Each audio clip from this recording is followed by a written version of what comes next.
ഇന്ന് രാത്രിയിലെ ദൈവവചന ചിന്തയ്ക്ക് വേണ്ടി കൊരിന്ത്യസ് ലേഖനം, കൊരിന്ത്യർക്ക് എഴുതിയ ലേഖനം നമുക്ക് എടുക്കാം. കൊരിന്ത്യർ ലേഖനം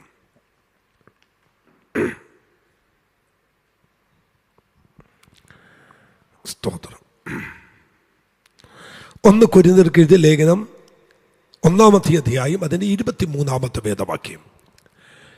കൊരിന്ത്യർക്ക് എഴുതിയ 1-ാമത്തെ ലേഖനം 1-ാം അധ്യായം അതിൻ്റെ 23-ാമത്തെ ക്രൂശിക്കപ്പെട്ട ക്രിസ്തുവിനെ പ്രസംഗിക്കുന്നു. ഞങ്ങളോ ക്രൂശിക്കപ്പെട്ട ക്രിസ്തുവിനെ പ്രസംഗിക്കുന്നു. അടുത്തത്, യഹൂദന്മാർക്ക് ഇടർച്ചയും ജാതികൾക്ക് ഭോഷത്വമെങ്കിലും യഹൂദന്മാരാകട്ടെ യവനന്മാരാകട്ടെ വിളിക്കപ്പെട്ട ഏവർക്കും ദൈവശക്തിയും ദൈവജ്ഞാനവുമായ ക്രിസ്തുവിനെ തന്നെ. നമ്മൾ ഇന്ന് രാത്രിയിൽ നമ്മൾ യേശുവിന്റെ ക്രൂശിനെ ഒന്ന് ഉയർത്താൻ പോകുകയാണ്. സന്തോഷമുള്ളവർ ദൈവത്തെ ഒന്ന് സ്തുതിക്കാമോ? കഴിഞ്ഞ പകൽ നമ്മൾ ദൈവത്തെ ശക്തിയോടെ ആരാധിച്ചു. ദൈവവചനം നമ്മൾ കേട്ടു. കർത്താവിനെ ആത്മാവിൽ ആരാധിച്ച് മഹത്വപ്പെടുത്തി. എല്ലാറ്റിനുമായിട്ട് ദൈവത്തിന് നന്ദി പറയുന്നു. ഇന്ന് രാത്രിയിൽ യേശു കർത്താവിൻ്റെ ക്രൂശുമായി ഒന്ന്, അല്ലെങ്കിൽ ആ ക്രൂശിൻ്റെ സാധ്യതകളെ ഒന്ന് ധ്യാനിപ്പാൻ സ്വർഗത്തിലെ ദൈവം നമുക്ക് കൃപ ചെയ്യട്ടെ. ഹല്ലേലൂയ. ദൈവമക്കളെ, കർത്താവിൻ്റെ ദാസനായ അപ്പോസ്തലനായ പൗലോസ് ശ്ലീഹ എഴുതിയ 14 ലേഖനങ്ങളിൽ 2 ലേഖനങ്ങൾ കൊരിന്ത്യ സഭയ്ക്കുള്ള ലേഖനങ്ങളാണ്. 1 കൊരിന്ത്യ സഭ ലേഖനം, 2 കൊരിന്ത്യ ലേഖനം. 2 ലേഖനങ്ങൾ ദൈവസഭയ്ക്ക്, കൊരിന്ത്യ സഭയ്ക്ക് ദൈവം എഴുതി. കൊരിന്ത്യ സഭയ്ക്കാണ് അതിൻ്റെ ഹെഡിങ്. കൊരിന്ത്യ സഭയ്ക്ക് എന്ന പേരാണെങ്കിലും കൊരിന്ത്യ സഭയ്ക്ക് മാത്രമല്ല ആ ലേഖനം എഴുതിയത്. അതിൻ്റെ തലക്കെട്ട് 1-ാമത്തെ വാക്യം ഇങ്ങനെയാണ് പറയുന്നത്: കൊരിന്തിലെ വിശ്വാസികൾ, കണ്ടോ, ദൈവ ഇഷ്ടത്താൽ യേശു ക്രിസ്തുവിൻ്റെ അപ്പോസ്തലനായി വിളിക്കപ്പെട്ട പൗലോസും സഹോദരനായ സൊസ്തോനോസും കൊരിന്തിലുള്ള ദൈവസഭയ്ക്കും. 2-ാമത്തെ വാക്യം, ക്രിസ്തുയേശുവിൽ വിശുദ്ധീകരിക്കപ്പെട്ടവരും അവിടെയും ഇവിടെയും. അങ്ങനെയാണെങ്കിൽ അവിടെയും ഇവിടെയും. സ്തോത്രം ചെയ്തേ. അവിടെ ഉള്ളവർക്കും ഇവിടെ ഉള്ളവർക്കും കൂടിയ ആ ലേഖനം എഴുതിയത്. ആമേൻ. പൗലോസ് ആ ലേഖനം എഴുതുന്നതിന് മുമ്പ് ആ ലേഖനത്തിൻ്റെ ഒരു പശ്ചാത്തലം ഒന്ന് പറഞ്ഞിട്ട് ഞാൻ മെസ്സേജിലോട്ട് വരാം. ദൈവമക്കളെ, കൊരിന്ത്യ സഭയ്ക്ക് ലേഖനം പൗലോസ് എഴുതുമ്പോൾ 1, 2, 3, 4, 5, 6 അധ്യായങ്ങൾ പൗലോസ് ആമേൻ അവരൊന്നും ആവശ്യപ്പെട്ടതിൻ്റെ വെളിച്ചത്തിൽ എഴുതിയതല്ല. പകരം ആ സഭയെക്കുറിച്ച് പൗലോസ് ചിലത് കേട്ടു. ഒരു സ്വതന്ത്രം പറയാമോ?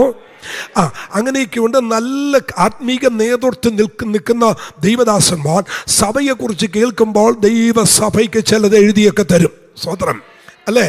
പൗലോസ് ശ്ലീഹ ആ സഭയെക്കുറിച്ച് ചിലത് കേട്ടു. 1-ാം അധ്യായത്തിൽ പൗലോസ് എന്താണ് കേട്ടത് അത് വന്നിട്ട് നമുക്കിതിലേക്ക് വരാം. പൗലോസ് കേട്ടത് എന്താണെന്ന് നിങ്ങൾ തിരിച്ചറിയണം. 1-ാം അധ്യായത്തിൻ്റെ 5, 6, 7 വാക്യങ്ങൾ വായിക്കുമ്പോൾ അവിടെ നമ്മൾ വായിക്കുന്നുണ്ട്, സാക്ഷ്യം നിങ്ങളിൽ എന്നുണ്ട്. അപ്പൊ പൗലോസ് 1-ാമത് കേട്ടത് ക്രിസ്തുവിന്റെ സാക്ഷ്യം അവരിൽ ഉണ്ട്. ഇനി ഞാനിങ്ങ് പറഞ്ഞു വിടാം കേട്ടോ. ക്രിസ്തുവിന്റെ സാക്ഷ്യം അകത്തുള്ള സഭയാണ്. ഏത് സഭ? കൊരിന്ത്യ സഭ. 2-ാമത് കൃപാവരങ്ങൾ എല്ലാം ഓപ്പറേറ്റ് ചെയ്തുകൊണ്ടിരുന്ന ഒരു സഭ. ഒരു കൃപാവരങ്ങൾക്കും കുറവില്ലാത്തൊരു സഭ. ഒന്ന് സ്വതന്ത്രം ചെയ്യാൻ പറ്റുമോ? ആ സഭക്കകത്ത് ഒരാൾ ചെന്നാൽ അടിമുടി വിവേചിക്കും. ഭാഷ വരങ്ങൾ, പ്രവചനത്തിൻ്റെ ആഴങ്ങൾ എന്ന് വേണ്ട എത്ര കൃപാവരങ്ങൾ ഉണ്ടോ, വേദപുസ്തകം പറയുന്നത് സകല കൃപാവരങ്ങളും ഒരുപോലെ ഒന്നിച്ച് ചലിക്കുന്ന, പ്രവർത്തിക്കുന്ന, ഓപ്പറേറ്റ് ചെയ്യുന്ന ഒരു സഭയാണ് കൊരിന്ത്യ സഭ. ഇനി 3-ാമത്തെ ആ സഭയുടെ ഏറ്റവും വലിയ പ്രത്യേകത എന്ന് പറയുന്നത് യേശു ക്രിസ്തുവിന്റെ പ്രത്യക്ഷതയും യേശു കർത്താവിന്റെ മടങ്ങിവരവിലും അവർക്ക് വളരെ പ്രത്യാശയും ഉറപ്പും അതിനുവേണ്ടി കാത്തിരിക്കുന്നവരുമാണ്. ഏത് സഭ? കൊരിന്ത്യ ദൈവസഭ. ഇനി അടുത്തൊരു വിഷയത്തിലുണ്ട്. ഇങ്ങനെ വായിക്കുന്നു: നിങ്ങൾ ഒരു കൃപാവരത്തിനും കുറവില്ല. താഴ്ത്തോട്ട് വരുമ്പോൾ അവർ കർത്താവിൻ്റെ പ്രത്യക്ഷതയിൽ, കർത്താവിൻ്റെ വരവിന് വേണ്ടി വളരെ ആകാംക്ഷയോടെ കാത്തിരിക്കുന്ന ഒരു ദൈവസഭ. ഇപ്പം ഇത്രയും കാര്യങ്ങൾ ഞാൻ നല്ല കാര്യങ്ങളല്ലേ പറഞ്ഞത്. ഇനി അടുത്ത പ്രശ്നം എന്നാണെന്നറിയാമോ? അവിടെ വിഭിന്നമായ അഭിപ്രായ വ്യത്യാസമുള്ളവർ ഉണ്ട് എന്ന് ഞാൻ അറിയുന്നു. ഒരു ഹല്ലേലൂയ എന്ന് പറഞ്ഞേ. അപ്പോൾ സഭയിൽ പ്രശ്നം ഉള്ളത് ഇന്നത്തെ സഭയിൽ മാത്രമല്ല, അന്നത്തെ സഭയിലുണ്ട്. ഒരാള് അവൻ അടൂരിൽ നിന്ന് കൊച്ചിയിലേക്ക്, ഫോർട്ട് കൊച്ചിയിലേക്ക് ട്രാൻസ്ഫർ ആയി വന്നപ്പോൾ ആരോ കൊടുത്ത നമ്പറിൽ എന്നെ വിളിച്ചിട്ട് ചോദിച്ചു, ഞാൻ കൊച്ചിയിലേക്ക് വരിക, ഞാനൊരു പോലീസ് അധികാരിയാ, എനിക്ക് നല്ലൊരു സഭ അവൻ ഏതാ ഭാഷ എന്നെ വിളിച്ചിട്ടാ ചോദിക്കുന്നത്, നല്ലൊരു സഭ, കൊച്ചിയിലേക്കാ പുള്ളി വരുന്നത്, നല്ലൊരു സഭ ഉണ്ടെങ്കിൽ ഒന്ന് എന്നോട് പറഞ്ഞു തരണേ, അഡ്രസ്സ് തരണേ. ഞാൻ അതേ ഫോണിന് ഇങ്ങേ അറ്റത്തുനിന്ന് അങ്ങോട്ട് പറഞ്ഞു, അച്ഛാ എന്നോട് ക്ഷമിക്കണം, അങ്ങനെ ഒരു സഭ ഈ ലോകത്തില്ല. നല്ലൊരു സഭയെ നിങ്ങൾക്ക് കാണിച്ചു തരാൻ പറ്റുമോ? ഇല്ല. നിങ്ങൾ ഏതെങ്കിലും ഒരു നല്ല സഭയിൽ പോകാനാണ് ഇരിക്കുന്നതെങ്കിൽ നിങ്ങളുടെ ഊപ്പാട് വരത്തേ ഉള്ളൂ, നിങ്ങൾ ആഴ്ചയിൽ ഒരു സഭയിലും പോകത്തില്ല. അല്ല, മനസ്സിലായില്ലല്ലേ? നല്ല സഭ എന്ന് പറയുന്ന ഒരു സഭ ഈ ലോകത്തില്ല ദൈവമക്കളെ. ഏതാണ് നല്ല സഭയുള്ളത്? നിങ്ങൾ ഫോട്ടോ വെച്ച് വാ, ഡെലിവൻസ് ചർച്ചിലോട്ട് വാ, നല്ല സഭയാണ്. വരുമ്പോഴല്ലേ വിവരം അറിയത്തുള്ളൂ. കാഴ്ച കണ്ടെന്നും നമ്മൾ വിലയിരുത്തരുത്. വലിയ ചർച്ച ഉള്ളത് കൊണ്ടോ വലിയ ബിൽഡിംഗ് ഉള്ളതുകൊണ്ടോ കയ്യടിയോ ആരാധനയോ ഡാൻസ് അവിടെയൊക്കെ ഇഷ്ടം പോലെ പ്രശ്നമുണ്ട്. ഒരു സ്വത്രം പറഞ്ഞേ. പിന്നെ പെട്രാ ചർച്ച നല്ല ചർച്ചാണ്. നിങ്ങൾ നല്ലതാന്ന് പറഞ്ഞിരിക്കുന്നെങ്കിൽ ഞാൻ പറയുന്നത് അത്ര നല്ലതല്ല. പിന്നെ ഇവിടെ ഏത് ചർച്ച നല്ലത്? ഇവിടെ അതും അത്ര നല്ലതൊന്നുമല്ല എന്ന് വെച്ച് ഞാൻ പറയുക. ഈ കർത്താവ് ഇങ്ങനെ പറഞ്ഞു, ഈ വക മീനുകളെല്ലാം കേറിയ വല. അപ്പൊ എല്ലാ വകയും ഇതിനകത്തുണ്ട്. ദൈവരാജ്യത്തെ കുറിച്ച് കർത്താവ് പറഞ്ഞു, ദൈവരാജ്യം സമുദ്രത്തിൽ വീശുന്ന വലക്ക് തുല്യം. ആ വല വെച്ച് വീശി എന്നിട്ട് കർത്താവ് പറയാ, എല്ലാ വക മീനും, എല്ലാ വകയും ഉണ്ട് ഇതിനകത്ത്. ഒതുങ്ങാത്തതുണ്ട്, ഒതുക്കാൻ പറ്റാത്തതുണ്ട്. ഒരു അല്ലെന്ന് പറഞ്ഞു ആര് വന്നാലും ഒതുങ്ങാത്തതുണ്ട്. അതുകൊണ്ടല്ലേ ഈ ഉപവാസ പ്രാർത്ഥന വെക്കുന്നതിൻ്റെ ഏറ്റവും വലിയ കാര്യം എന്നാണെന്നറിയോ? പാസ്റ്ററിന് ഒതുങ്ങാത്തതൊക്കെ ഞങ്ങളിങ്ങനെ വന്ന് ഒതുക്കും. ഒരു സ്വതന്ത്രം ചെയ്തേ. ഇപ്പോൾ ഈ എല്ലാ ചായക്കടയിലും നമ്മൾ ഹോട്ടലിലൊക്കെ പോകുമ്പോഴേ ഗ്യാസാണ്. പണ്ടൊന്നും നമ്മുടെ ചായക്കടയിലൊന്നും ഒന്നില്ലായിരുന്നു. ഈ ഗ്യാസ് അടുപ്പിൻ്റെ പരിപാടി ഇല്ലായിരുന്നു മക്കളെ. പിന്നെ എന്നാ, ഈ കാലടിയിൽ നിന്നും അങ്കമാലിയിൽ നിന്നും ഇടുക്കിയിൽ നിന്നൊക്കെ ഒരു ലോഡ് വിറക് വരും, ഈ ലോറിക്ക് വരും. എന്നിട്ട് കൊണ്ടുവന്ന്, നിങ്ങൾ ഓർക്കുന്നുണ്ടോ, ഈ ചായക്കടയുടെ പുറകിൽ കൊണ്ടുവന്ന് ഈ ലോഡ് വിറക് അങ്ങ് ഇറക്കിയിടും. അപ്പോൾ എല്ലാ ചായക്കടയുടെ പുറകിലും എന്തുണ്ടാവും? വിറകുണ്ടാകും. എന്നിട്ട് ഈ കടക്കാരൻ ഗോപാലൻ ചേട്ടനെ വിറക് കീറാൻ വിളിക്കും. എല്ലാ വിറക് കീറുന്ന ആൾക്കാരുടെയും പേര് ഗോപാലൻ, രാജു എന്നൊക്കെ ആയിരിക്കും അല്ലേ? ശ്രദ്ധിച്ചിട്ടുണ്ടോ? അതാണ് സ്തോത്രം. അപ്പോൾ ഗോപാലൻ ചേട്ടൻ വന്ന് വിറക് കീറാനായിട്ടിരും. എന്നിട്ട് ഒരു മുട്ടി വിറകെടുത്ത് ഇങ്ങനെ വെച്ചിട്ട് അതിൻ്റെ മണ്ടലോട്ട് വിറക് വെച്ചിട്ട് എന്ത് ചെയ്യുന്നേ? കീറുന്നത്. കീറി അങ്ങനെ ഈ അവസാനം വരുമ്പോൾ ഈ കൂട്ടത്തിൽ വന്ന ലോഡിനകത്ത് 3-4 എന്നുണ്ടാകും, ഈ മുട്ടി വിറകുണ്ടാകും. ഗോപാലൻ ചേട്ടൻ പഠിച്ച പണി 18 നോക്കിയിട്ട് കൊത്തിയിട്ടും ഇതെന്ത് ചെയ്യത്തില്ല? പറ, ഇത് പൊട്ടത്തില്ല. അപ്പോൾ ഈ വിറകിനെ എടുത്ത് ആ മൂലക്കോട്ട് ഇങ്ങനെ ഇടും. അടുത്ത ലോഡ് വരുമ്പോൾ അതിനകത്തും ഉണ്ടാകും ഇങ്ങനെ ഒരു മുട്ടി. ഇതിന് പറയുന്ന പേരാ കീറാൻ മുട്ടി. മനസ്സിലായില്ലല്ലേ? അപ്പോൾ ഈ ഓരോ ലോഡ്, അപ്പോൾ എത്ര ലോഡ് അവിടെ വന്നിട്ടുണ്ട് എന്നറിയാനായിട്ട് ഈ മൂലക്ക് കിടക്കുന്ന ഈ മുട്ടി വിറക് നോക്കിയാൽ മതി. ഇനി ഗോപാലൻ ചേട്ടനെ കിട്ടിയില്ല, അടുത്ത ദാമുവായിരിക്കും. അങ്ങനെ അടുത്ത പേരതാ, ദാമുവായിരിക്കും വിറക് കീറാൻ വരുന്നതെങ്കിൽ ഇതെടുത്ത് കൊണ്ടുവന്ന് വെച്ചിട്ട് അവിടെ കിടക്കുന്ന വെക്കാൻ നേരത്തെ ഈ മുട്ടി പറയുന്നൊരു കാര്യമുണ്ട്. ഇന്ന് പോടാപ്പനെ, ഈ ലോകത്തിലെ ഏറ്റവും വലിയ വിറക് വെട്ടുകാരനാണ് ഗോപാലൻ ചേട്ടൻ വെട്ടിയിട്ട് കീറാത്തതായി ഇപ്പോൾ വന്നിരിക്കുന്നത് ബിജു വെട്ടാൻ വന്നിരിക്കുന്നത്. എന്നാലും ഞാൻ വെട്ടിയിട്ടേ പോകത്തുള്ളൂ. ഹല്ലേലൂയ. അപ്പൊ നിങ്ങൾ അധികം പാർശ്വ വെട്ടി എന്തിനാ വായ കളയുന്നത് എന്ന് വെച്ചാൽ, ഈ വായല്ല, കോടാലിയുടെ വായ. പോയ കുഴപ്പമില്ല, തേക്കാനുള്ള സാധനം ഞാൻ കൊണ്ടുവന്നിട്ടുണ്ട്. ഒരു സ്വതന്ത്രം പറഞ്ഞേ, ഈ എന്താണേലും മുട്ടിയിട്ടേ പോകത്തുള്ളൂ, അല്ലേലും എന്ന് പറഞ്ഞേ അല്ലേ? ഈ സഭക്കകത്ത് ഉണ്ടായിരുന്ന പ്രശ്നം അല്ലേ? എല്ലാ സഭയിലും ഉണ്ട് മക്കളെ. നിങ്ങൾ നല്ല സഭ നോക്കിയാണ് പോകുന്നതെങ്കിൽ ഒരിക്കലും നിങ്ങൾക്ക് ലഭിക്കുകയില്ല. ഇനി അതിന് ആർക്കെങ്കിലും ഒക്കെ ഒരു സംശയം കാണും. സംശയം കണ്ടാൽ ആ സംശയത്തെ നിവാരണം വരുത്താൻ അടുത്തൊരു കാര്യം പറയാം. ഒരിക്കല് യേശു കർത്താവ് ഈ ദൈവരാജ്യത്തെക്കുറിച്ച് കൃഷിക്കാരൻ്റെ ഉപമ പറയുമ്പോൾ അവിടെ ഇങ്ങനെ പറയുന്നുണ്ട്, കൃഷിക്കാരൻ വിത്ത് വിതച്ചു എന്നിട്ട് പിറ്റേ ദിവസം വന്നിട്ട് കർത്താവിനോട് പറയുക, കർത്താവേ, നല്ല വക വിത്തല്ലയോ നമ്മൾ എന്ത് ചെയ്തത്? വിതച്ചത്. പിന്നെ പണ്ടൊരാൾ എടുത്തിയാടി വായിച്ചപ്പോൾ ഇങ്ങനെ, കർത്താവേ നല്ല വിത്തല്ലേ, ഇവര് കാളയെല്ലാം കൂടി എവിടെ നിന്ന് വന്നെന്നാണ് വായിച്ചത്. കാളയല്ല വന്നത്, കളയാ വന്നത് അല്ലേ. നമ്മൾ ഈ പൊതു ശുശ്രൂഷ നിൽക്കുന്ന കൊണ്ടേ ചിലയിടത്തൊക്കെ ചെല്ലുമ്പോൾ ഈ വാക്യം പറയുമ്പോൾ വായിക്കാനായിട്ട് എന്താ ഭാഷേ, ഈ സ്തോത്രം ഭയങ്കര തിടുക്കമാവും. അടുത്ത ഒരാൾ, ഇവിടെ അങ്ങനെയല്ല, ഒരാൾ ഇരുത്തിയിട്ടുണ്ടല്ലോ, പക്ഷെ അവിടെ ഒന്നും അങ്ങനെയല്ല. പറയുമ്പോൾ തന്നെ ഇപ്പുറത്തൊരാളെടുക്കും അവിടെ ഒരാളെടുക്കും, വാശിയാ വായിക്കാൻ അല്ലേ. എൻ്റെ പ്രിയതമന് ഫലവത്തായ കുന്നുമേലൊരു എന്നിട്ട് വായിച്ച് ചക്കയും കുഴിച്ചിട്ടെന്നൊക്കെയാ അല്ലേ. കഴിഞ്ഞ ദിവസം ഒരാൾ വായിക്കുന്നത് കേട്ടു, പൗലോസ് ജ്ഞാനികൾക്കും ബാർബർമാർക്കും കിടക്കാനാണ്.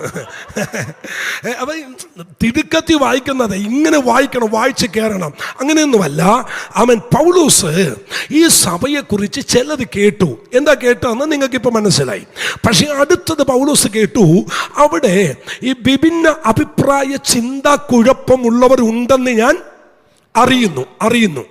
ഈ ഉപവാസത്തിൻ്റെ നടുവിൽ എല്ലാ വിഭാഗീയതകളും ഇടിച്ച് ദൈവം മാറ്റും. എനിക്കറിയില്ല, ഞാൻ ഉച്ച കഴിഞ്ഞിട്ട് വളരെ പ്രാർത്ഥിച്ച ഈ വൈകിട്ട് ഈ പുൽപ്പിറ്റിൽ കയറി നിൽക്കുന്നത്, പുറമേ ചിരിയുണ്ടെങ്കിലും പുറമേ കൈ തരുന്നെങ്കിലും ഉള്ളിൻ്റെ ഉള്ളിൽ ആശയപുരുത്വം ഇടുന്ന പിശാചിൻ്റെ പ്രവണതകൾ ഇതിൻ്റെ നടുവിൽ എൻ്റെ ദൈവം പൊളിക്കും. ഒരു സ്വതന്ത്രം ചെയ്തേ. കാരണം ഞാൻ എൻ്റെ സഭയെ പണിയും, പാതാള ഗോപുരങ്ങൾ അതിനെ ജയിക്കയില്ല എന്ന് വാക്ക് പറഞ്ഞൊരു കർത്താവ് ഇന്ന് രാത്രി ഇതിൻ്റെ നടുവിലുണ്ട്. വിശ്വസിക്കുന്നവർ ആമേൻ പറ.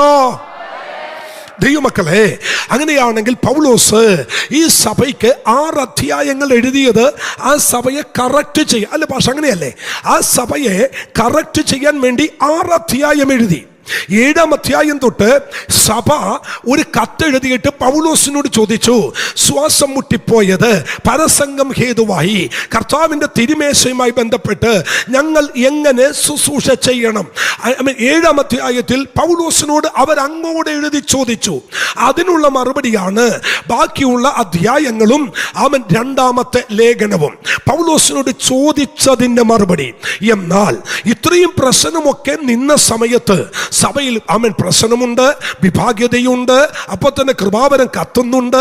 ഇതെല്ലാം നിൽക്കുന്ന സമയത്ത് പൗലോസ് അവരുടെ നടുവിൽ നിന്നുകൊണ്ട് തല ഉയർത്തിക്കൊണ്ട് പറഞ്ഞു, അതെ സഹോദരങ്ങളെ, യഹൂദന്മാരെ അടയാളം ചോദിക്കുന്നു, യവനയക്കാരിലെ ഗ്രീക്കുകാർ അവർക്ക് വേണ്ടത് ജ്ഞാനമാണ്. മനസ്സിലാകുന്നുണ്ടോ?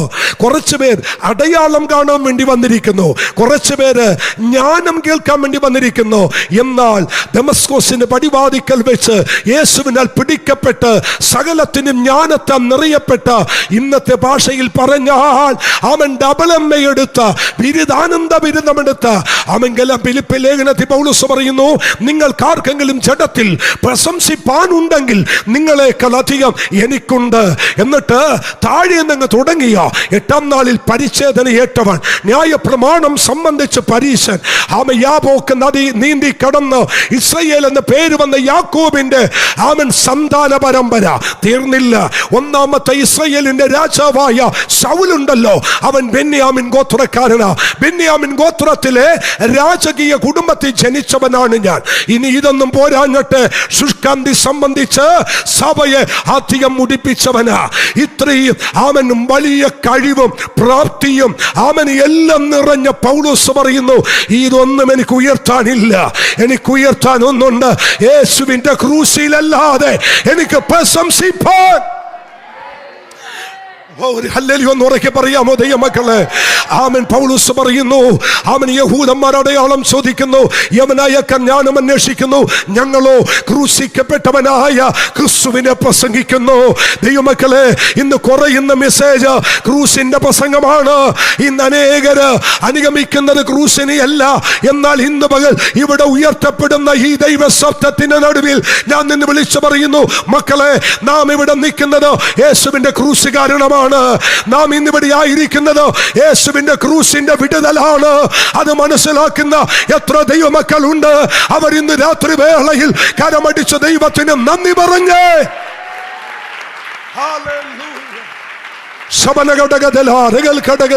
ഞാൻ അല്പം ശാന്തമായി ആരംഭ സമയത്ത് ഇങ്ങനെ ഒന്ന് കടന്നു വരാൻ പോകുക. കർത്താവിന് നിങ്ങളോട് ഓരോരുത്തരോടും വ്യക്തിപരമായി സംസാരിക്കാനുണ്ട്. ദൈവമക്കളെ, എന്താണ് ക്രൂസ്? ഞാൻ ഇന്ന് പ്രസംഗിക്കുന്നത് ആമേൻ സ്തോത്രം ഗൊൽഗോഥ മലയിൽ. നിങ്ങൾക്കറിയാം, ഗെദസമനയിൽ നിന്നും ഗബഥയിലേക്ക്, ഗബഥയിൽ നിന്നും ഗൊൽഗോഥയിലേക്ക്. ഗെദസമന തോട്ടം എന്ന് പറയുന്നത് ആമൻ ഇസ്രയേലിന്റെ കിഴക്ക് ഭാഗത്തായിട്ടാണ്. കിഴക്ക് പണമേ ആയിരിക്കുന്ന തോട്ടത്തിൽ നിന്നും രാത്രി പ്രാർത്ഥിക്കുന്ന തമ്പുരാൻ അവിടുന്ന് കയ്യിൽ ചങ്ങലയിട്ട്, കഴുത്തിൽ ഒരു റിങ്ങിട്ട്, പുറകിൽ ആമൻ ചങ്ങല ധരിപ്പിച്ച്, കാലിൽ ആമൻ കൊളുത്തിരിക്കുന്ന ചങ്ങല ഒരടി മാത്രം കാലകത്തി വെക്കാൻ പറ്റുന്ന പരുവത്തിൽ ചങ്ങലയിട്ട് പൂട്ടി ഗദസമനയിൽ നിന്നും യേശുവിനെ അവർ കൊണ്ടുവരികയാണ്. എവിടേക്കാ കൊണ്ടുവരുന്നത്? കിഴക്ക് നിൽക്കുന്ന തോട്ടത്തിൽ നിന്നും ആമൻ ഏകദേശം തെക്കായി നിൽക്കുന്ന ഒരു വലിയ കൊട്ടാരമുണ്ട്. അത് ആമൻ സ്തോത്രം പീലാത്തോസിന്റെ കൽത്തളമാണ്. അവിടുന്ന് 12 കിലോമീറ്റർ ഗദസമന തോട്ടത്തിൽ നിന്നും ആ രാത്രി വലിച്ചിഴച്ച് പീലാത്തോസിന്റെ അടുക്കൽ കൊണ്ടുവരുന്നു. പീലാത്തോസിന്റെ അടുക്കൽ കൊണ്ടുവന്നിട്ട് ഇവനെ ക്രൂശിക്കേണ്ടതിന് കാര്യങ്ങൾ മെനയുന്നു. പറയുന്ന കൂട്ടത്തിൽ ആരോ പറയുന്നു ഇവൻ ഗലീലക്കാരനാണ്. ഗലീല എന്ന് കേട്ട ഉടനെ പീലാത്തോസ് പറയുന്നു, ഞാനല്ല ഇവന് ന്യായവിധി നടത്തേണ്ടത്. ഗലീലയുടെ പ്രവശി മുഴുവൻ ഹേരോദാവിന്റെ അധീനതയിലാണ്. ഹേരോദാവിന്റെ അധീനതയിലുള്ള ഈ ആമൻ ഗലീലക്കാരനായ ഇവനെ എനിക്ക് ന്യായവിധി നടത്താൻ കഴിയത്തില്ല. ഗലീല വടക്കും യഹൂദിയ തെക്കുമാണ്. അതുകൊണ്ട് അന്ന് രാത്രി സഹോദരങ്ങളെ ആമൻ 12 കിലോമീറ്റർ വലിച്ചിഴച്ച് പിലാത്തോസിനെ കളത്തള കൊണ്ടുവന്ന യേശുവിനെ അവിടെ അവർ വടക്കോട്ട് വിട്ടു. അറിയണോ നിങ്ങൾക്ക്? വണ്ടിക്കകത്തോ കഴുതക്കുട്ടിയുടെ പുറത്തോ അല്ല വാഹനമേറ്റി കൊണ്ടുപോയത്. അവിടെ നിന്ന് വലിച്ചിഴച്ച് ഹേരോദാവിന്റെ അടുക്കൽ കൊണ്ടുപോയി 16 കിലോമീറ്റർ നടുവിലൂടെ തെരുവിലൂടെ വലിച്ചിഴച്ചു കൊണ്ടുപോയി. അവിടെ ചെന്ന് കാര്യങ്ങളൊക്കെ അവൻ വിശദമായി ചോദിച്ച് മനസ്സിലാക്കുന്നു. എന്നാൽ ഒരു ദൂതൻ നിങ്ങളോട് വിളിച്ചു പറയുക കേട്ടോ, ഞാൻ ഇന്ന് പ്രസംഗിക്കുന്ന ആ യേശുവിന്റെ ക്രൂസ് ഉണ്ടല്ലോ, അവൻ ഗദസമനയിൽ നിന്നും ഗബഥയിലും ഗബഥയിൽ നിന്നും ഗൊൽഗോഥ മല വരെ ഉയർത്തപ്പെട്ട ക്രൂസാണ്. അവിടെ ഉയർത്തിയതിൽ 3 ക്രൂസുണ്ട്. ഒന്ന് നടുവിലെ യേശുവിന്റെ ക്രൂസാണ്. ഇരുവശവും ലൂക്കോസ് പറയുന്നു ദുഷ്പ്രവർത്തിക്കാരെ തൂക്കിയ ക്രൂസ്. എന്നാൽ ഞാൻ വിടുവിക്കപ്പെട്ടത് നടുവിൽ തൂക്കപ്പെട്ട യേശുവിന്റെ വിടുതലിന്റെ. എത്ര പേർക്ക് സന്തോഷത്തോടെ പറയാൻ കഴിയും? അങ്ങനെയാണെങ്കിൽ ഇന്ന് രാത്രി യേശുവിന്റെ ക്രൂസിനെ ഞാനിവിടെ നമ്മൾ ഒരുമിച്ച് ഉയർത്തുമ്പോൾ നാളുകളായി ദേശത്ത് വ്യാപരിക്കുന്ന പാതാള ശക്തികൾ ഇന്ന് രാത്രി മുട്ടുമടക്കാം. ഒരിക്കൽ കൂടി ഞാൻ ആ ഭാഗത്തോട്ട് വരാം. ഞാൻ ഇന്ന് നിങ്ങളോട് പറയുന്നത് ക്രൂസിന്റെ സാധ്യതകളാ പറയുന്നത് കേട്ടോ, മറന്നു പോവരുത്. ദൈവമക്കളെ, ക്രൂസിന്റെ സാധ്യത അനുഭവിക്കാത്ത ഒരൊറ്റ മനുഷ്യര് ഈ ഭൂമുഖത്തില്ല. എവിടെ വെച്ച ഒരു കൺവെൻഷനിൽ ഞാൻ യേശുവിന്റെ ക്രൂസിന്റെ സാധ്യത പ്രസംഗിക്കുമ്പോൾ ഒരു ഹൈന്ദവനായ മനുഷ്യൻ ഓടി എൻ്റെ അടുക്കൽ കയറി. പുനലൂര് കരവാളൂര് വെച്ച് കൺവെൻഷൻ പ്രസംഗിക്കുക. കൊണ്ടുവന്നെന്റെ കത്തി കൊണ്ടുവന്നെന്റെ കഴുത്തിൽ വെച്ചു. നിർത്തണം നിന്റെ പ്രസംഗം എന്ന് പറഞ്ഞു. ഞാൻ പറഞ്ഞു, ചേട്ടാ എനിക്ക് 9 മണി വരെ സമയമുണ്ട്, ആ സമയം കഴിയാതെ ഞാൻ പ്രസംഗം നിർത്തത്തില്ല.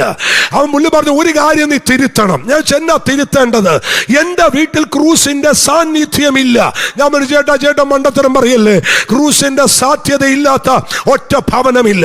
പുള്ളി പറഞ്ഞു, തെളിയിച്ചേ പറ്റൂ. ഞാൻ ചോദിച്ചു, നിങ്ങളുടെ വീട്ടിൽ ഫാൻ ഇടുമ്പോൾ ആ ഭിത്തിയിൽ അങ്ങോട്ടും ഇങ്ങോട്ടും ആടുന്ന കലണ്ടർ ഉണ്ടോ? കലണ്ടർ, ആ കലണ്ടർ അങ്ങോട്ടും ഇങ്ങോട്ടും ഇങ്ങനെ ആടുമ്പോൾ അത് വിളിച്ചു പറയുന്ന ഒരു കാര്യമുണ്ട്, AD എന്നും BC എന്നുമാണ്. എന്ന് വെച്ചാൽ ക്രിസ്തുവിന് മുൻപ് ക്രിസ്തുവിന് പിമ്പും ആ കലണ്ടർ നിങ്ങളുടെ വീട്ടിലുള്ളിടത്തോളം കാലം യേശുവിന്റെ സാന്നിധ്യം ആ കലണ്ടറിനകത്ത് വ്യാപരിക്കുന്നുണ്ട്. ക്രിസ്തുവിന് മുമ്പ് ക്രിസ്തുവിന് പുറകെ ഒരു യുദ്ധഭൂമിയിലേക്ക് ചെല്ല്. അവിടെ ഓടിച്ചെന്നാൽ യുദ്ധഭൂമിയിൽ മുറിവേറ്റവരെ മുറിവ് കെട്ട ഉയർത്തപ്പെട്ട ഒരു കൊടിയുണ്ട്. അത് റെഡ് ക്രോസിന്റെ കൊടിയാണ്. അവിടെയും കാണും ഒരു കുരിശ്. ഒരു ആംബുലൻസ് ഓടി വന്നാൽ അവിടെയും കാണും ഒരു കുരിശ് അടയാളം. കുരിശടയാളമില്ലാത്ത ഒരിടമില്ല ദൈവമക്കളെ. ഇന്ന് രാത്രി വേളയില് ഞാനും നിങ്ങളും ഇവിടെ ഇരിക്കുന്നത് ആ ക്രൂസിന്റെ സാധ്യതയാണ്. പാതാള ഗോപുരങ്ങൾ ഇന്ന് രാത്രി വിറക്കുമാറ് പെട്ട ദൈവസഭയിലെ ദൈവമക്കൾ കരമുയർത്തി ഒരു ഹല്ലേലൂയ പറ. ആമേൻ. ആ ക്രൂസിന്റെ സാധ്യതയാണ്. എന്താണ് ദൈവമക്കളെ ക്രൂസിന്റെ സാധ്യതകൾ? ഒന്ന്, കർമ്മമാർഗത്തിൽ നിന്ന് നിങ്ങളെ വിശ്വാസ മാർഗത്തിലേക്ക് കൊണ്ടുവന്നത് യേശുവിന്റെ ക്രൂസാണ്. ഒരു ആമേൻ പറയാൻ പറ്റുമോ? കർമ്മമാർഗത്തിൽ നിന്ന് നിങ്ങൾ വിശ്വാസ മാർഗത്തിലേക്ക് കൊണ്ടുവന്നത് യേശു തമ്പുരാന്റെ ക്രൂസാണ്. തീർന്നില്ല. അവിശ്വാസിയെന്നും വിശ്വാസിയെന്നും രണ്ട് കാറ്റഗറിയിലേക്ക് മാറ്റിമറിച്ചത് യേശുവിന്റെ ക്രൂസല്ലേ? ഒരു ഹല്ലേലൂയ ഒന്ന് പറയാമോ? ആ ക്രൂസ് ഉയർന്നു നിന്നത് ആകാശത്തിനും ഭൂമിക്കും നടുവിലല്ലേ? ഒരു ഹല്ലേലൂയ എന്ന് പറഞ്ഞേ. ആ ക്രൂസ് ഉയർത്തപ്പെട്ടത് ലോക രാജ്യങ്ങളുടെ നടുവിലല്ലേ? ആ ക്രൂസ് അല്ലേ രണ്ടായിട്ട് തരം തിരിച്ചത്? ഇന്ന് രാത്രിയിലോ അവൻ മദ്യപിച്ച് ലക്കുകെട്ട് അവൻ മയക്കമരുന്നിന് അടിമപ്പെട്ട് സ്വന്തം പിതാവിനെ പോലെ 3ലധികം പ്രാവശ്യം ഭിത്തിയോട് ചേർത്ത് നിർത്തി അവന് കൈകൊണ്ട് പൊക്കിയെടുത്ത് കൊല്ലാൻ പിടിച്ച പ്രാകൃതനായ ഒരു മനുഷ്യനായ എന്നെയും മാറ്റിമറിച്ചത് എന്റെ യേശുവിന്റെ ക്രൂസാണ്. ആ ക്രൂസിന് മാറ്റാൻ കഴിയാത്ത ഒന്നുമില്ല ദൈവമക്കളെ. യേശുവിന്റെ ക്രൂസിന് പരിഹരിക്കാൻ കഴിയാത്ത ഒരു വിഷയവോ ഇന്ന് രാത്രി ഇതിന്റെ നടുവിൽ ഇല്ല. വിശ്വസിക്കുന്നവരാമേ പറ. നമ്മൾ ഇവിടെ നിർത്തിയത് യേശുവിന്റെ ക്രൂസാ ദൈവമക്കളെ. ഈ ക്രൂസാണ് നമ്മെ ഇവിടം വരെ എത്തിച്ചത്.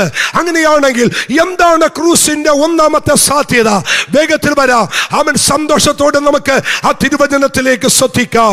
അവൻ ലൂക്കോസിന്റെ സുവിശേഷം 23-ാം അധ്യായം അതിന് 12-ാമത്തെ വാക്യം. കുറിച്ചെടുക്കുന്നവർ കുറിച്ചെടുക്കണം കേട്ടോ. ഒരു ഹല്ലേലൂയ എന്ന് പറയാം. ഞാൻ നിങ്ങളുടെ ഒരു കാര്യം പറയാം. അവൻ നല്ല ഡിസ്പ്ലേ ഉണ്ട്. എനിക്കിവിടെ കാണാം, നിങ്ങൾക്ക് ഇവിടെ കാണാം. പക്ഷേ എനിക്കൊരു റിക്വസ്റ്റ് ഉണ്ട്. ഇത് നിങ്ങൾ ഇവിടെ കണ്ടു. ഇവിടെ കണ്ടതിന് ശേഷം നിങ്ങൾ വീട്ടിൽ പോകുമ്പോൾ ഈ റെഫറൻസ് ഒക്കെ മറക്കും. ഒരു സ്വതന്ത്രം പറഞ്ഞേ, മറക്കും. ഈ ഡിസ്പ്ലേയിൽ കണ്ടത് കൊണ്ട് ഇത് മാത്രം കണ്ട് നിങ്ങൾ തൃപ്തരായി പോകരുത്.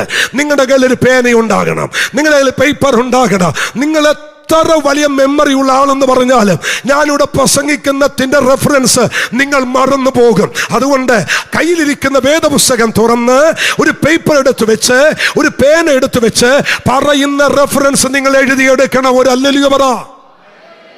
ഞാൻ എൻ്റെ ചർച്ചിനകത്ത് മസ്റ്റായിട്ട് പറയും, അവൻ വേദപുസ്തകവും അവൻ കയ്യിൽ എഴുതാൻ ബുക്കും പേനയും കണ്ടില്ലെങ്കിൽ ഞാൻ നന്നായിട്ട് വഴക്ക് പറയും. നിങ്ങൾക്കറിയാമോ, പൗലോസ് പറയുന്നു, ഞങ്ങളെ ക്രിസ്തുവിന്റെ ഉദ്യോഗം ഏൽപ്പിച്ചിരിക്കുന്നു.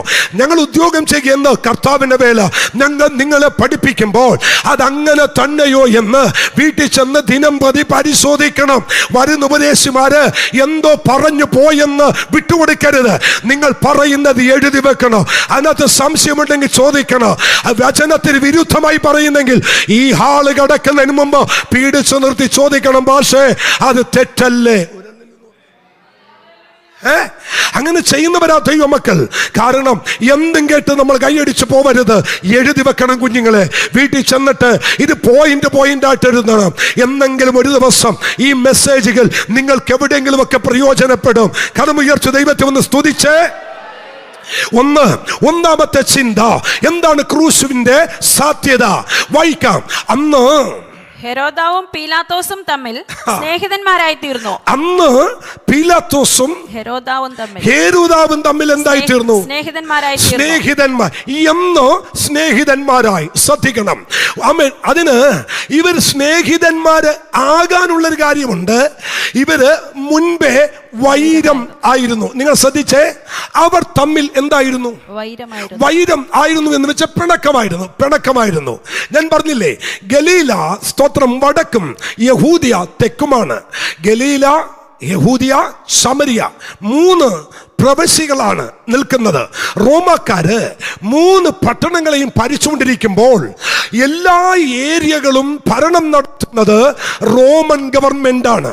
അവര് അതിനെ അധിനിവേശം ചെയ്തിട്ട് അധികാരികളാക്കി കൊണ്ടുവന്ന് വെച്ചു. അതിൽ ഒരാളാണ് ഹെരോദാവ്, അതിലെ ഗവർണറാണ് പീലാത്തോസ്.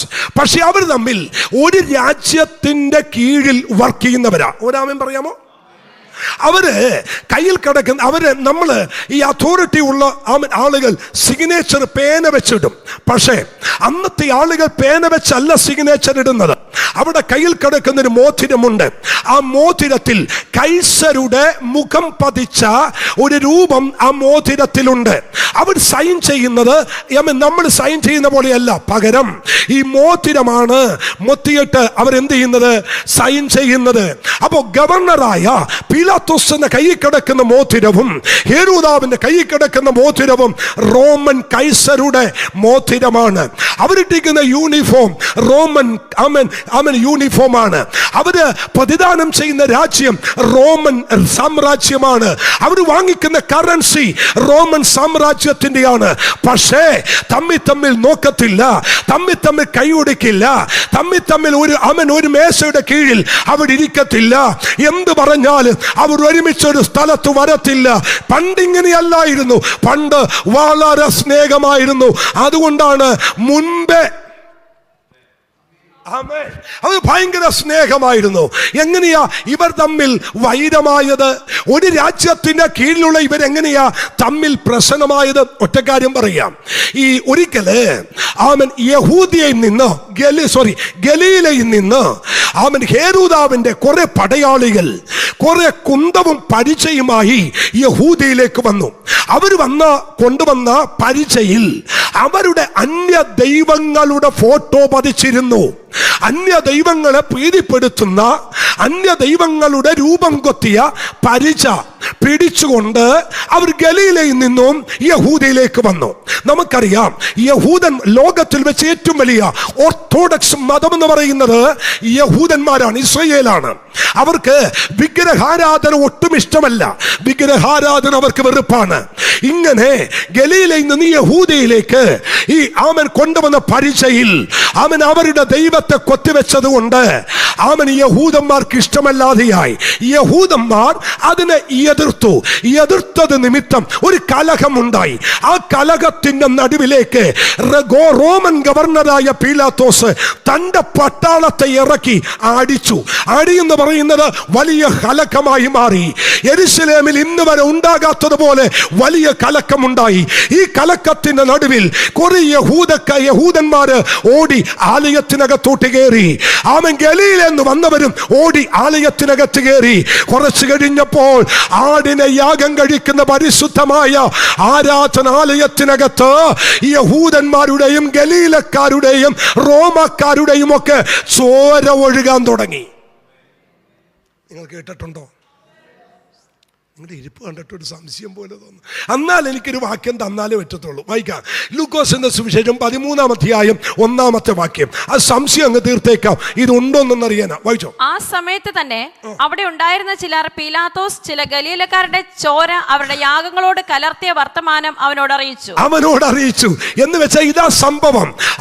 ഒരേ ഭരണത്തിന് കീഴിൽ നിൽക്കുന്നവരാണെങ്കിലും ഹെരോദാവ് ഒരൽപ്പം തന്റെ ഇടം കാണിച്ചു. പക്ഷെ പീലാത്തോസ് വിട്ടുകൊടുത്തില്ല. കേറി അങ്ങ് അടിച്ചു. ആടി കൊണ്ട് സുരക്ഷിതമായി ഓടിക്കേറിയത് യെരുശലേം ദൈവാലയത്തിനകത്ത്. ദൈവാലയത്തിന്റെ യാഗം ഗലീലക്കാരുടെ ചോര വീണു. യാഗപീഠത്തിലെ ആടിന്റെ യാഗം കലർത്തി അവർ യാഗം നടത്തിയപ്പോൾ ഗലീലക്കാരുടെ ചോരയും യാഗപീഠത്തിൽ കൂടി ഒഴുകി. ആരാധനാലയം അശുദ്ധമായി മാറി. ഈ ഒറ്റ കാരണം കൊണ്ട് റോമൻ ഗവർണറായ പീലാത്തോസും ഹെരോദാവും തമ്മിൽ വൈരമായി, പിണക്കമായി. ഒരുമിച്ച് കൈയൊടുക്കില്ല, ഒരുമിച്ച് ഒരു സ്ഥലത്തിരിക്കില്ല. എന്നാൽ ഗതസമനയിൽ നിന്നും പിടിക്കപ്പെട്ട് ഹെരോദാവിന്റെ അടുക്കലേക്ക് അഴച്ച പ്രാണനാഥനായ യേശുവിനെ ന്യായവിധിക്ക് വേണ്ടി വിട്ടപ്പോൾ പീലാത്തോസായ ഗവർണർ ഒരു കത്തെഴുതി. ആ കത്തിന്റെ പ്രശസ്ത ഭാഗം ഇങ്ങനെയാണ്: എന്റെ പ്രിയപ്പെട്ട ഹെരോദാവ് അറിയേണ്ടതിന് ഞാൻ ഈ അഴച്ചിരിക്കുന്ന ഗലീലക്കാരനെന്ന് ഇവർ പറയുന്ന ഈ നസ്രത്തുകാരനായ യേശുവിനെ മതകോടതിയിൽ കുറ്റക്കാരൻ എന്ന് വിധിച്ചു. അങ്ങയുടെ അധികാര പരിധിയിലേക്ക് ഈ വിഷയം ഞാൻ കൈമാറുന്നു എന്ന് പറഞ്ഞ് പ്രിയപ്പെട്ടവൻ എന്ന് പറഞ്ഞ് അവസാനിപ്പിച്ചപ്പോ വഴക്കിട്ടിരിക്കുന്ന ഹെരോദാവ് ഇത് വായിച്ച ഉടനെ ആദ്യം തിരിച്ചൊരു കത്തെഴുതി: എനിക്കും പ്രിയപ്പെട്ടവനായ പീലാത്തോസ്. ഒരു സ്വതന്ത്രം പറയാൻ പറ്റുമോ? നിങ്ങൾക്ക് ഇത്തരം പറഞ്ഞിട്ട് മനസ്സിലായില്ല, അടുത്ത പറയുമ്പോൾ മനസ്സിലാകും. എനിക്കും നിങ്ങൾക്കും വേണ്ടി മുറിവേറ്റ എനിക്ക് നിങ്ങൾക്ക് വേണ്ടി യാഗമായി തീരാൻ പോയ വാഴ്ത്തപ്പെട്ടവനായ മശിഹയുടെ സാന്നിധ്യം വഴക്കിട്ടവരുടെ നടുവിൽ വ്യാപരിച്ചപ്പോൾ അവരുടെ വഴക്ക് മാറി, വൈരം മാറി, അവർ സ്നേഹിതന്മാരായെങ്കിൽ നമ്മുടെ പ്രശ്നം എന്നാ മാറാത്തെ? സ്വത്രം.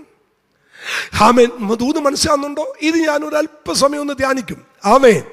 അച്ഛാ, യേശുവിന്റെ സാന്നിധ്യം അവരുടെ നടുവിൽ വെളിപ്പെട്ടു വന്നപ്പോൾ, യേശു തമ്പുരാന്റെ സാന്നിധ്യം അവരുടെ നടുവിൽ വെളിപ്പെട്ടു വന്നപ്പോൾ അവർ തമ്മിലുള്ള വൈരം മാറി. ക്രൂശിക്കാനായി ഏൽപ്പിച്ചത്, ന്യായവിധിക്കായി ഏൽപ്പിച്ചത്, ന്യായവിധിക്ക് വേണ്ടി പറഞ്ഞു വിട്ട യേശുവിന്റെ സാന്നിധ്യം അവൻ ഇവരെ തമ്മിൽ ഇണക്കിയെങ്കിൽ, ഞാനൊന്ന് ചോദിച്ചോട്ടെ, നിങ്ങളും ഞാനും കണ്ടതായ ക്രൂസ് യേശുവിന്റെ ക്രൂസല്ലേ? ഇന്നും ഇണങ്ങാത്തതില്ലേ? ഇന്നും പിണങ്ങിയിരിക്കുന്നതില്ലേ? ഇന്നും മനസ്സുകൊണ്ട് അടുക്കാത്തതില്ലേ? പക്ഷെ ഈ ഉപവാസത്തിന്റെ നടുവിൽ ആത്മാവിന് നിങ്ങളോട് ഇടപെടാനുള്ളത് സകല ആമൻ വൈരവും മാറ്റി ഇന്ന് രാത്രി ദൈവത്തെ ആരാധിച്ചേക്കണം. ഒരു നല്ല ഹല്ലേലൂയ എന്ന് പറ. ഉറക്കെ കൂടി ഒരു സ്വത്രം പറ. ഈ പ്രാരംഭ ആമൻ സമയത്ത് ഒരു വലിയ ആത്മീയ അന്തരീക്ഷം ഞാൻ പ്രതീക്ഷിക്കുന്നില്ല. നിങ്ങൾ ഹല്ലേലൂയ പോലും പറയത്തില്ലെന്ന് എനിക്കറിയാം. എന്നാലും ഞാൻ 2 ഹല്ലേലൂയ എക്സ്ട്രാ ഇട്ടിട്ട് എന്നോടുള്ള ദൂത് തന്നെ ഞാനിങ്ങ് പറയുക. എന്നും ഈ ഫോൺ വിളിക്കുമ്പോഴേ ഫേവറേറ്റിൽ കിടക്കുന്ന 10 നമ്പറില്ലേ, 10 നമ്പര്, അച്ചാമ്മയുടെയും ശോശാമ്മയുടെയും ഗ്രേസിയുടെയും പൊന്നൂസിന്റെ നമ്പര്, അത് മാത്രമല്ല എന്ന് നീ കുത്തി വിളിച്ചോണ്ടിരിക്കുന്നേ. ഭർത്താവിന്റെ പെങ്ങളില്ലേ, അമ്മായിയമ്മ ഇല്ലേ, അമ്മായിയപ്പനില്ലേ, ചിറ്റപ്പൻ ഇല്ലേ, ചിറ്റമ്മ ഇല്ലേ, എന്നും ഇട്ടാവട്ടത്ത് വിളിക്കുന്ന 10 പേരെയല്ലേ കഴിഞ്ഞ 10 വർഷമായിട്ട് വിളിച്ചുകൊണ്ടിരിക്കുന്നത്. വേറെ ആരും നിനക്കില്ലേ? എല്ലാവരും ഉണ്ട്. അവരെ വിളിക്കാൻ പറ്റാത്ത എന്നാന്നറിയാമോ? നിന്റെ ഹൃദയത്തിനകത്ത് കയ്പാണ്, നിന്റെ ഹൃദയത്തിനകത്ത് അവിടെ പൊറുക്കാൻ പറ്റതാണ്. പെന്തക്കോസ്ത് സഭ നന്നാകണമെങ്കിൽ, പെന്തക്കോസ്ത് സഭ അനുഗ്രഹിക്കപ്പെടണമെങ്കിൽ ഒരൊറ്റ ദൂത് പറയുക, നിങ്ങളുടെ ഹൃദയ നിലവാരം മാറണം.